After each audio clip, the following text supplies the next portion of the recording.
আজকে রবিবার বাইরে বেরোনোর কোনো প্রোগ্রাম ছিল না। আমার এক মামা হঠাৎ করেই আমাকে ফোন করে বলে, "চলো মামা এক জায়গায় ঘুরতে যাই।" ঘুরতে যাওয়ার নাম করে সে আমাকে এই জায়গাটিতে নিয়ে আসে। তো এখানে কি অভিজ্ঞতা হলো সেটা আমি তোমাদেরকে বলছি। আজকে আমরা এমন একটা বাড়িতে এসেছি যেখানে প্রচুর গাছ রয়েছে। এই বাড়িটির নিচ থেকে উপর পর্যন্ত গাছ দিয়ে ভর্তি। তো এখানে বিভিন্ন ধরনের গাছ রয়েছে যেগুলোর নাম আমার জানা নেই, কিন্তু দেখতে খুব সুন্দর লাগছে। কিছু কিছু গাছ আমি আগেও দেখেছি, কিন্তু নাম আমি বলতে পারবো না।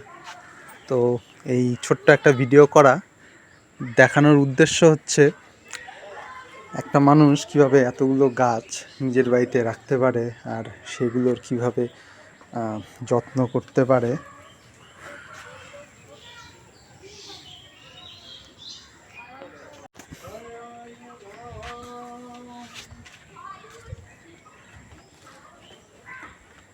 তো এই যে আমি সিঁড়ি দিয়ে উপরের দিকে যাচ্ছি, দেখতে পাচ্ছেন সিঁড়ির দুধারে এরকম গাছ রয়েছে।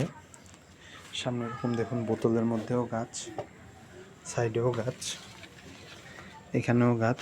আর বাড়িটি এমনভাবে ডিজাইন করা হয়েছে যাতে বাড়িটি অনেক খোলামেলা থাকে এবং বাড়ির চারপাশে অনেক হাওয়া বাতাস খেলে। এখন আমি বাড়িটির একদম উপরে চলে এসেছি।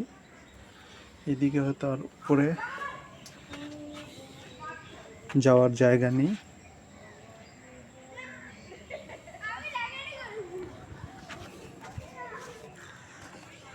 আমরা এই বাড়িটির একদম উপরে চলে এসেছি। সাইডগুলোতে রেলিং নেই, তো সেজন্য আমার একটু ভয় ভয় লাগছে। কিন্তু এখানেও দেখতে পাচ্ছেন গাছ দিয়ে ভর্তি। মানে যেখানেই জায়গা পেয়েছে সেখানেই কোনো না কোনো গাছ বসিয়ে রেখেছে। বাড়িটির সিঁড়ির ডিজাইনও অনেকটা আলাদা। কোন দিক দিয়ে সিঁড়ি বোঝাও যায় না। এখন এটাই বাড়ির সবথেকে উঁচু জায়গা। তো এখানেও দেখুন চারদিকে বিভিন্ন ধরনের গাছ, সত্যি অসাধারণ। উপরে চারদিকে নেট দিয়ে আটকানো।